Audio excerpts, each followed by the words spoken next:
Nós estamos nessa sequência de meditações dentro do livro de Atos dos Apóstolos, e quando nós encontramos esse momento de Atos, que começou na semana passada, em que Pedro e assim o cristianismo estão sendo deslocados agora para os gentios, e nós fazemos parte dos chamados povos gentios. Esse momento, ele é um momento muito interessante, mas ele é um momento que para a maioria de nós não faz tanto sentido a ruptura radical que esse momento exigia de Pedro como comportamento sendo um judeu. Pedro era um judeu e ele foi criado como um judeu. Os judeus, eles depois que voltaram do exílio babilônico e dos seus anos de exílio, eles procuraram com muito cuidado seguir toda a palavra de Deus.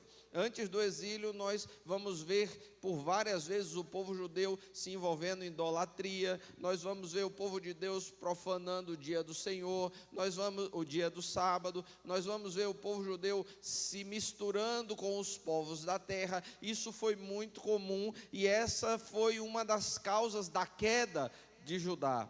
Mas quando eles voltam do exílio babilônico, eles voltam comprometidos a terem uma nova vida, uma vida com Deus, uma vida fiel àquilo que Deus tinha estabelecido como pacto entre ele e o povo judeu.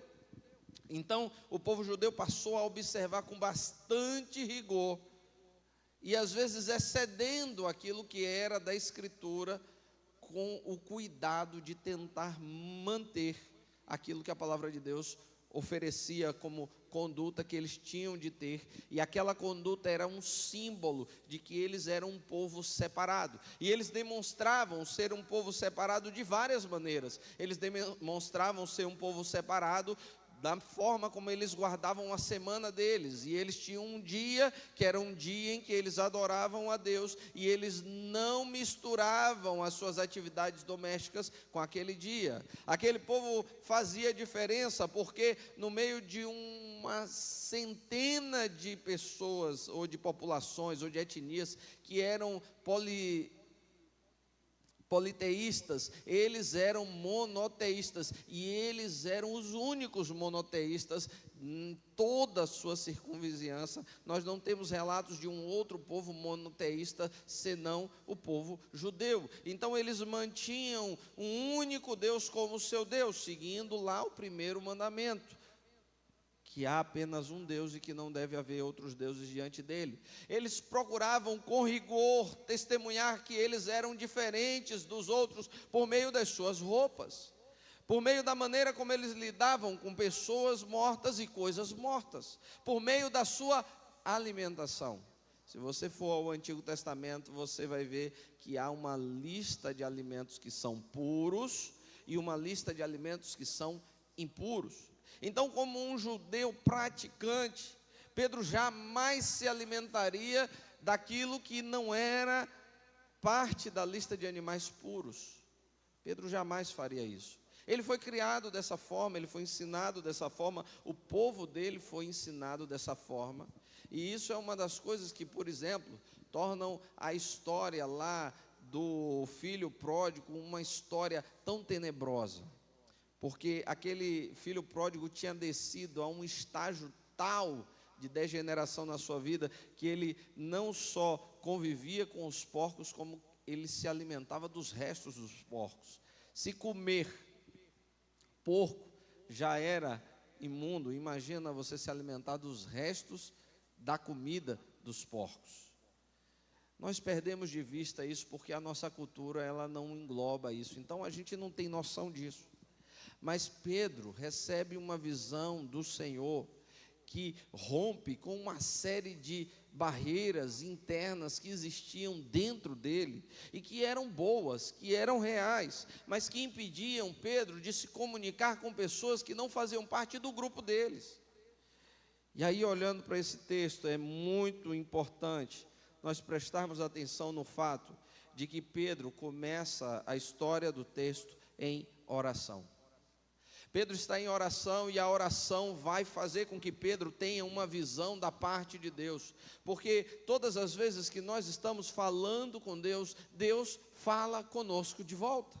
A palavra de Deus nos orienta que nós devemos orar. A palavra de Deus nos ensina que nós devemos orar. A palavra de Deus nos impulsiona a termos uma vida de oração. Orai sem cessar, orai uns pelos outros. A palavra de Deus o tempo todo está mandando que nós tenhamos o nosso tempo de oração. Jesus falando com seus discípulos: até agora vocês não pediram nada, peçam em meu nome. A palavra de Deus está nos ensinando o tempo todo que as nossas orações, as nossas petições, elas são requeridas por Deus, e Deus se agrada das nossas orações, e mais do que isso, Deus responde às nossas orações. As nossas orações, elas não estão perdidas, elas não são jogadas ao vento, jogadas ao nada. Todas as nossas orações estão diante do Senhor, e o Senhor contempla as nossas orações.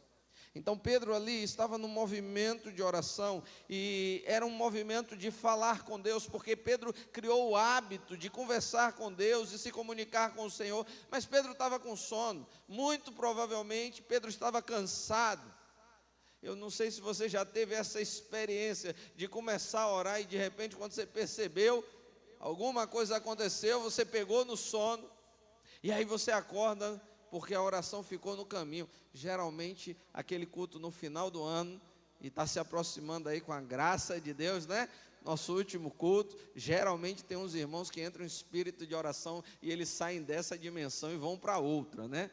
Com a graça de Deus, nós vamos ter um outro culto maravilhoso, vamos ter uma ceia extraordinária novamente. Então venha, vá se preparando, vá preparando sua alma, seu espírito e o seu corpo, porque é um culto integral, onde a gente vai louvar a Deus, celebrar o Senhor, finalizar o ano na presença do Senhor e iniciar o ano na presença do Senhor e comendo como família de Deus que nós somos.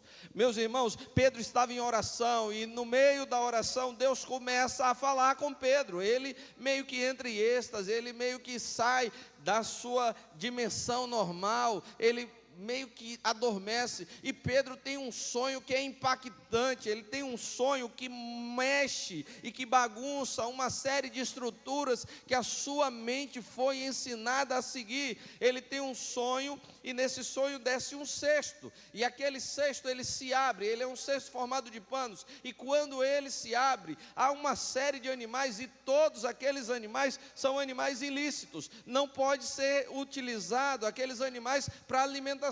Então Pedro, no meio desse movimento, ele olha e ele ouve uma voz dizendo: pega, mata e come.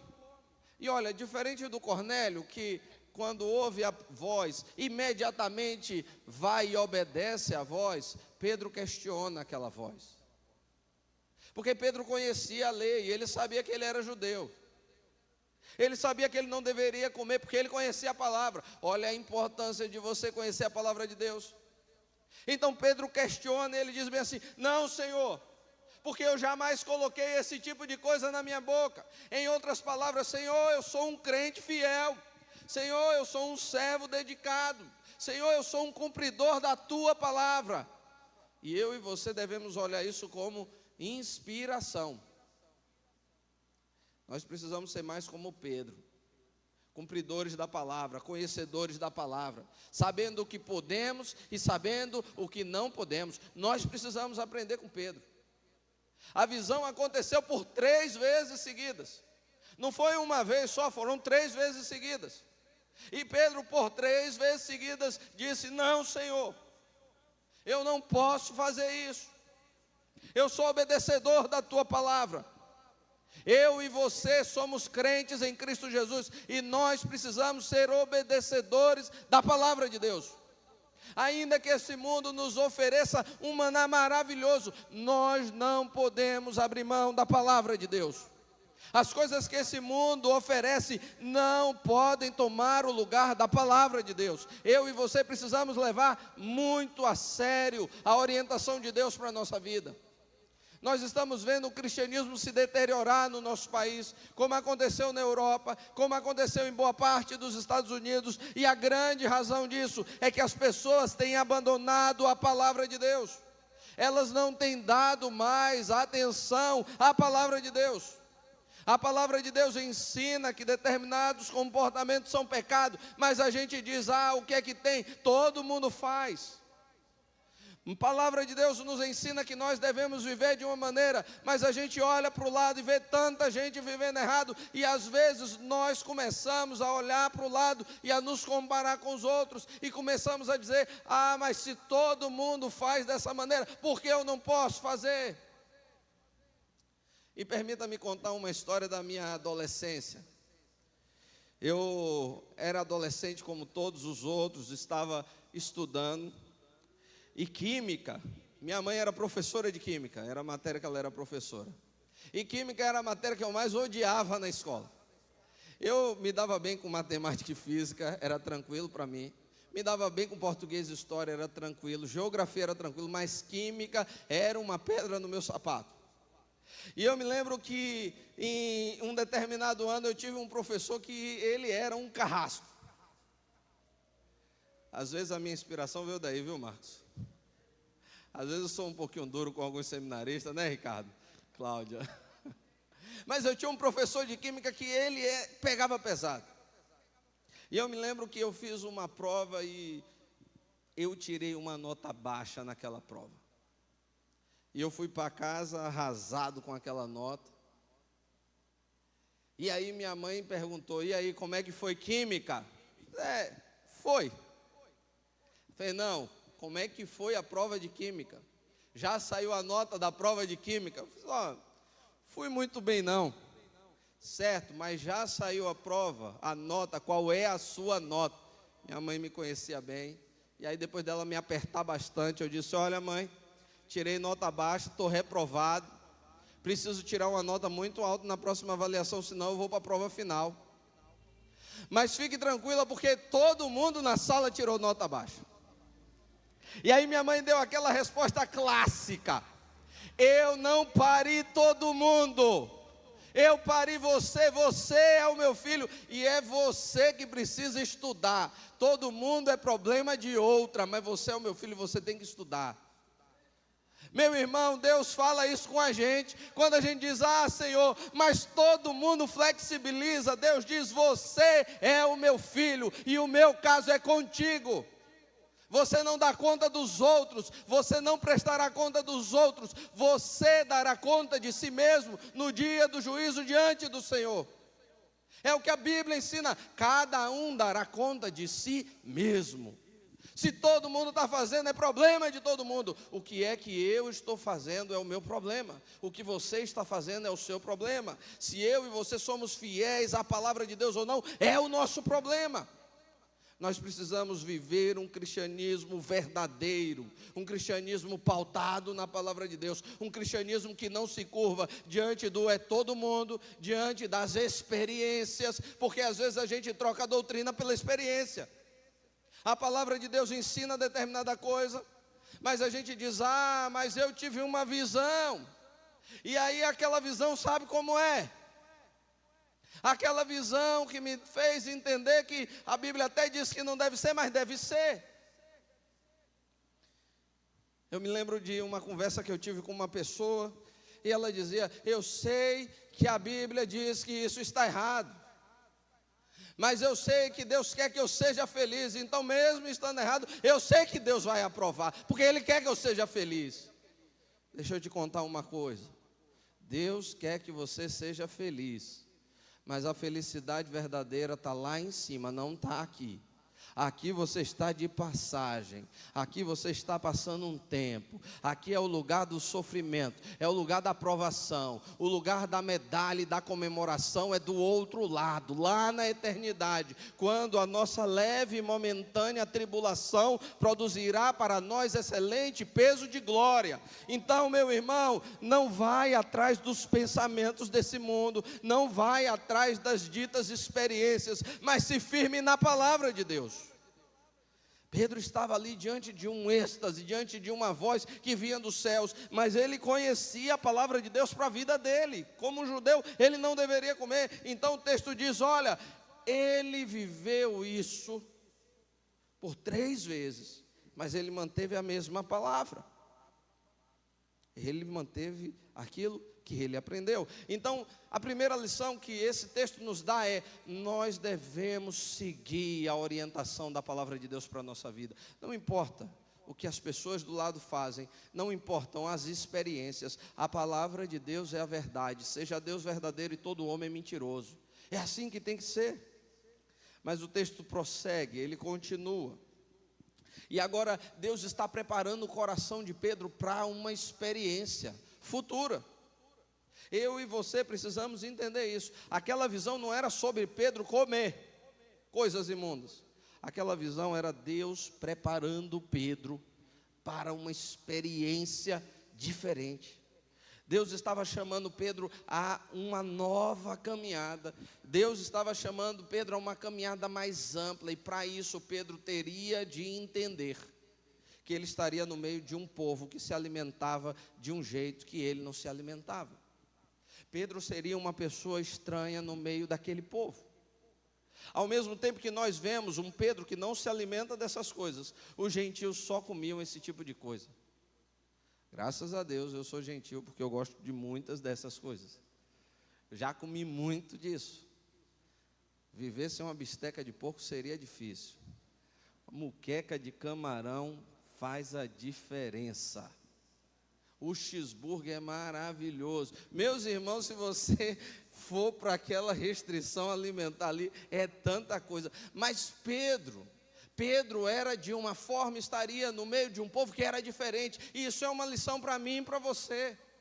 Eu e você precisamos entender que Deus está alargando as nossas tendas. E será desconfortável experimentar esse alargamento das nossas tendas. Porque as coisas não serão do mesmo jeito que elas eram. Quando Deus está abrindo a porta do Evangelho, as coisas começam a mudar. E às vezes a gente se incomoda porque a gente já se estabeleceu de determinada maneira. A gente já está estruturado a viver aquela realidade.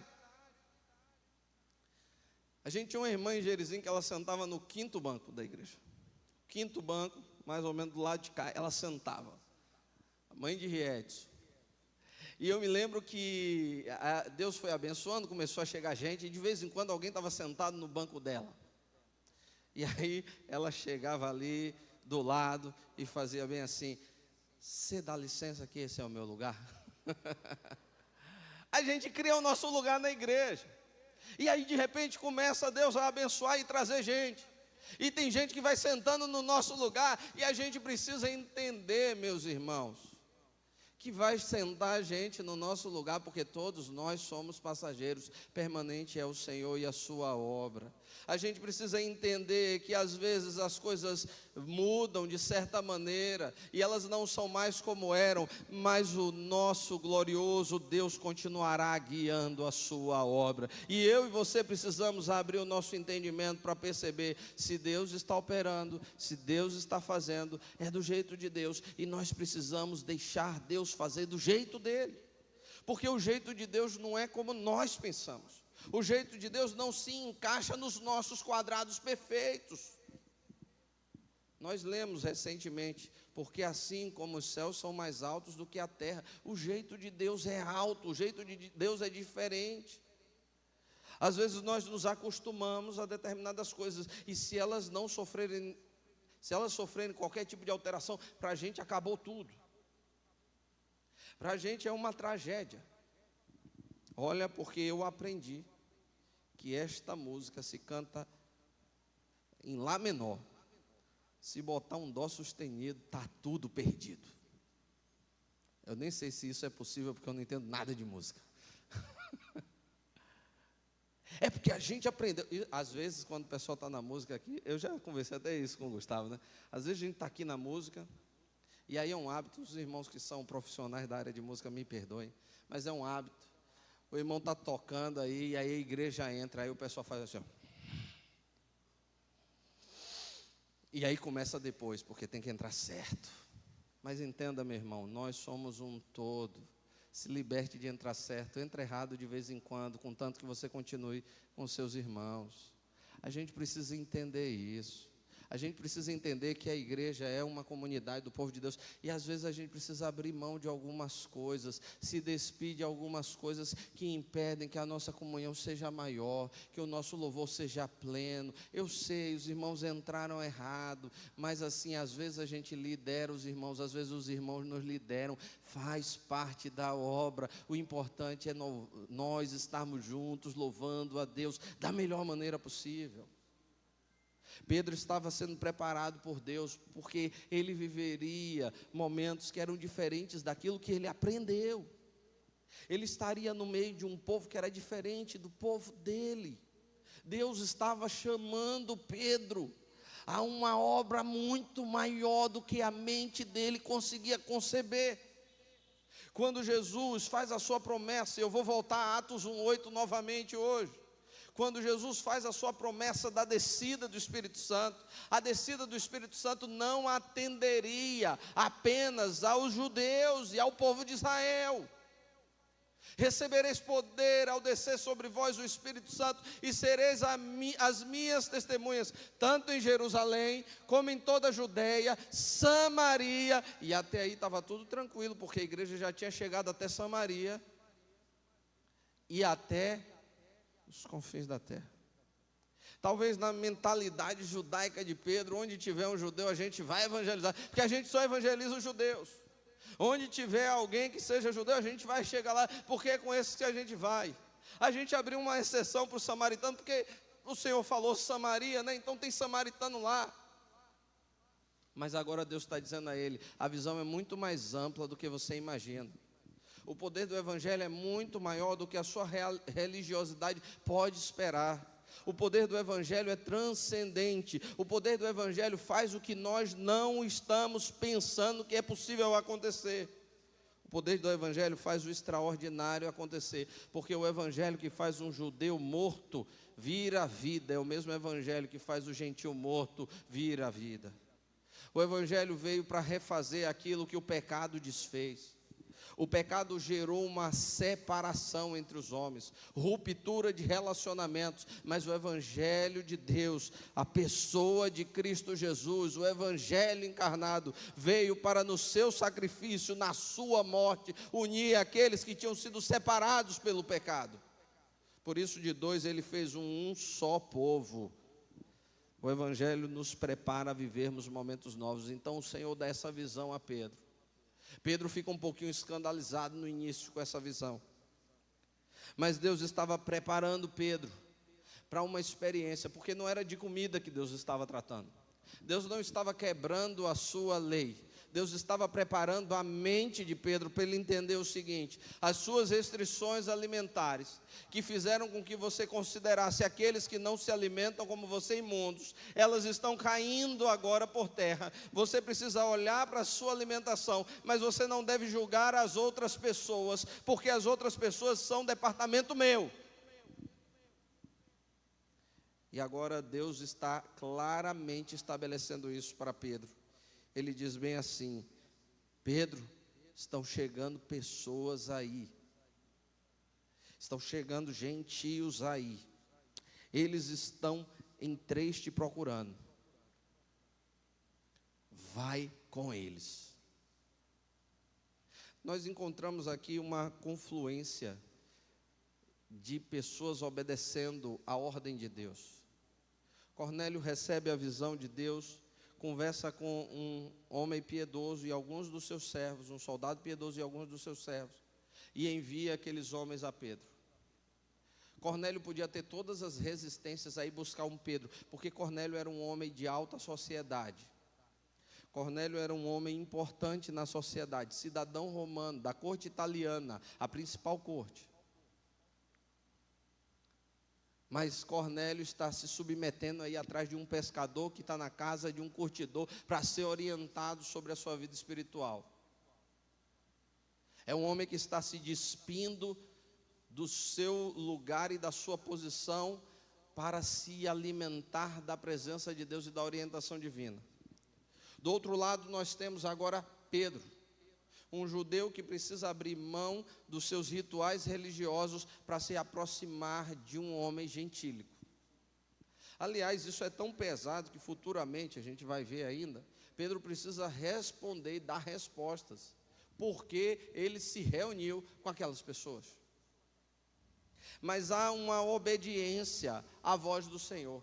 Se num primeiro momento, quando Deus estava mostrando a ele algo que ele não deveria fazer, porque aquilo ali contrariava de alguma maneira a direção, a orientação de Deus para a vida dele, agora Pedro, sem questionamentos, entendendo o sentido da sua visão, vai ao encontro de Cornélio, e ele obedece ao chamado de Deus.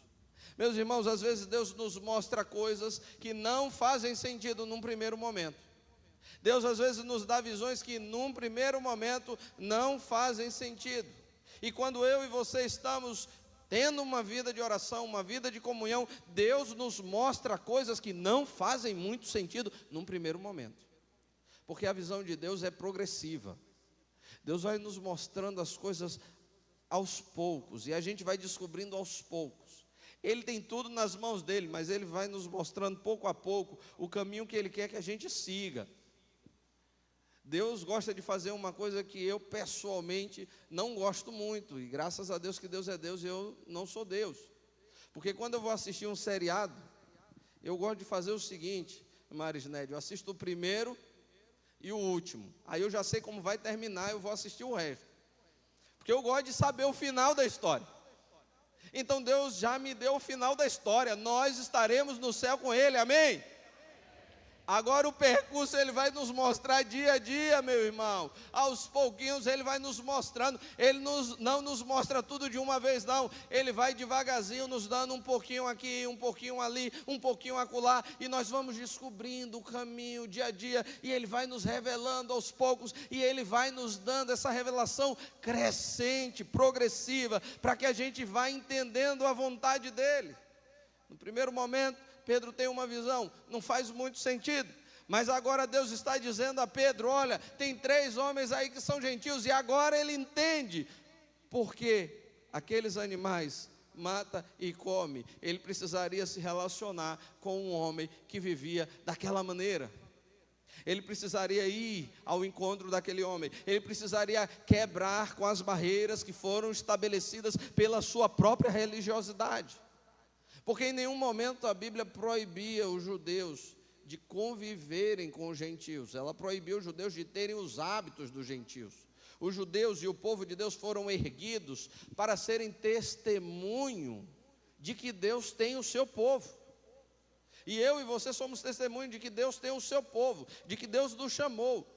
Mas em algum momento a religiosidade fez com que aquilo que era a regra que Deus estabeleceu fosse acrescido de alguns outros elementos, e esses acréscimos impossibilitavam o relacionamento de Pedro com outro homem. Mas agora, obedecendo à ordem de Deus, ao chamado de Deus, à visão de Deus, andando ao lado do Senhor, Pedro progride na sua caminhada, e ele agora vai ao encontro daquele homem gentílico. Eu e você precisamos estar dispostos a obedecer à ordem de Deus, mesmo quando nem tudo faz sentido, mesmo quando essa orientação de Deus faz com que nós rompamos com alguns padrões que nós já previamente estabelecemos na nossa vida. Deus nos chama a vivermos um tempo com Ele, verdadeiro, novo e renovado na presença dEle. Eu e você somos desafiados a buscarmos mais e o novo do Senhor. Eu comecei esse sermão falando sobre o fato de Pedro ser um homem de oração. E eu quero terminar esse sermão te desafiando a você ser um homem e a ser uma mulher de oração. Eu e você precisamos pautar a nossa vida e a nossa jornada, não na opinião das pessoas, mas na palavra do Senhor e na oração. Crente que não ora e que não lê a Bíblia é crente raquítico espiritualmente. Eu e você precisamos nos despir do nosso eu, para que nós possamos ser obedientes à voz do Senhor e à vontade do Senhor. Porque quando eu e você desobedecemos à voz do Senhor por causa do nosso eu, nós estamos impedindo a nossa vida de avançar e de progredir. Quando as pessoas são cheias da sua religiosidade, mas elas não agregam nada à vida de ninguém, porque elas já se fecharam para a voz de Deus, elas se tornaram o seu próprio Deus. E assim como o fariseu que subiu ao altar para orar a Deus, batia no peito e orava segundo a palavra de Deus, falada por Jesus, de si para si mesmo, porque Deus já não estava mais naquela caminhada. O orgulho, a vaidade, a arrogância tomaram o coração de Deus tomaram o lugar de Deus naquele coração. Então ele orava de si para si mesmo, ele falava de si para si mesmo, e ele dizia: graças te dou, Pai, porque não sou como os demais homens. Mas quando eu e você nos despimos do nosso eu, da nossa vaidade, do nosso orgulho, quando nós nos reconhecemos como somos, aí o nosso coração está pronto para receber o perdão de Deus, a visão de Deus, o chamado de Deus, a orientação de Deus. Quando eu e você reconhecemos que nós não somos nada sem a graça de Deus, se não for pela graça de Deus, se não for pela misericórdia de Deus, nada somos, nada seremos, a lugar algum iremos. Quando eu e você percebemos isso, aí o nosso coração está pronto para que nós possamos obedecer a direção de Deus e que possamos experimentar o novo que Deus tem para a nossa vida. Que o Senhor encha o nosso coração do seu Espírito. Que nós possamos ser homens e mulheres de oração, pessoas que falam com Deus, pessoas que têm o seu lugar com Deus. Que eu e você possamos ser homens e mulheres obedientes ao Senhor, mesmo no desconforto de algumas orientações de Deus para a nossa vida. Porque às vezes Deus nos chama a fazermos coisas que são desconfortáveis, mas que eu e você possamos ser obedientes ao chamado de Deus no meio dos dias desconfortáveis.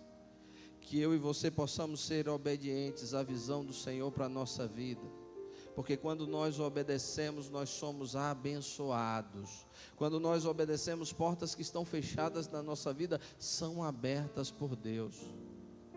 Às vezes, nosso olhar humano enxerga muitas coisas, mas que Deus tire mais da sua visão humana e coloque mais da visão espiritual dele, para que os olhos do Espírito enxerguem mais do que os olhos da carne, para que você possa ver a vontade de Deus acima dos seus preceitos religiosos, dos meus preceitos religiosos.